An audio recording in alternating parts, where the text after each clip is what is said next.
നമസ്കാരം, കൊട്ടാരക്കര മീഡിയയിലേക്ക് സ്വാഗതം. പൗരത്വ നിയമ ഭേദഗതി കേരളത്തിൽ നടപ്പിലാക്കില്ലെന്ന് ആവർത്തിച്ച് മുഖ്യമന്ത്രി പിണറായി വിജയൻ. തെരഞ്ഞെടുപ്പ് മുന്നിൽ കണ്ട് പൗരത്വ ഭേദഗതി നടപ്പിലാക്കാനുള്ള നീക്കം രാജ്യത്തെ അസ്വസ്ഥനാക്കുന്നുവെന്ന് മുഖ്യമന്ത്രി പിണറായി വിജയൻ കുറ്റപ്പെടുത്തി. തെരഞ്ഞെടുപ്പിന് തൊട്ടു മുൻപായി ഇത് ജനങ്ങളെ വിഭജിക്കാനും വർഗീയ വികാരം കുത്തിയിളക്കാനും ഭരണഘടനയുടെ അടിസ്ഥാന തത്വങ്ങളെ കാറ്റിൽ പറത്താനുമാണ് കേന്ദ്രത്തിന്റെ നീക്കം. പൗരത്വ നിയമ ഭേദഗതിക്കെതിരെ പ്രമേയം പാസാക്കിയ ആദ്യ നിയമസഭ കേരളത്തിൻ്റെതാണ്.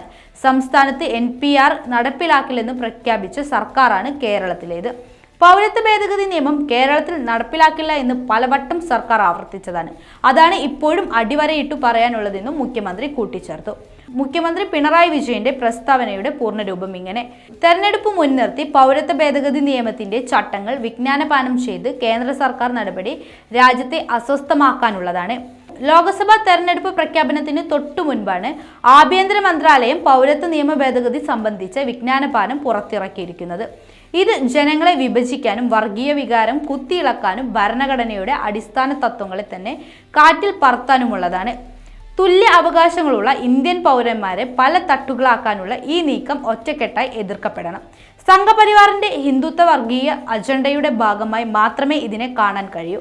പാകിസ്ഥാൻ, ബംഗ്ലാദേശ്, അഫ്ഗാനിസ്ഥാൻ എന്നീ രാജ്യങ്ങളിൽ നിന്ന് 2014 ഡിസംബർ 31 അതിനു മുൻപോ ഇന്ത്യയിലേക്ക് കുടിയേറിയ മുസ്ലിം ഇതര മത വിഭാഗങ്ങളിൽപ്പെട്ടവർക്ക് പൗരത്വം നൽകുകയും ഇസ്ലാം മതവിശ്വാസികൾക്കുള്ള മാത്രം പൗരത്വം നിഷേധിക്കുകയും ചെയ്യുന്നത് ഭരണഘടനയുടെ നഗ്നമായ ലംഘനമാണ്.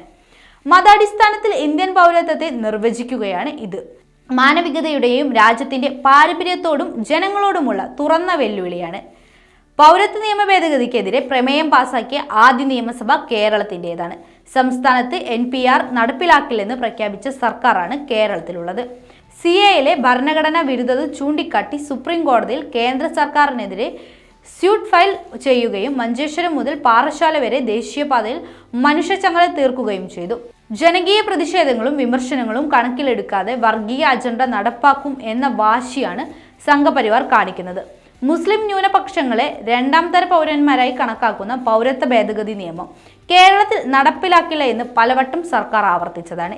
അതാണ് ഇപ്പോഴും അടിവരയിട്ട് പറയാനുള്ളത്. ഈ വർഗീയ വിഭജന നിയമത്തെ എതിർക്കുന്ന കാര്യത്തിൽ കേരളമൊക്കെ ഒന്നിച്ചു നിൽക്കും.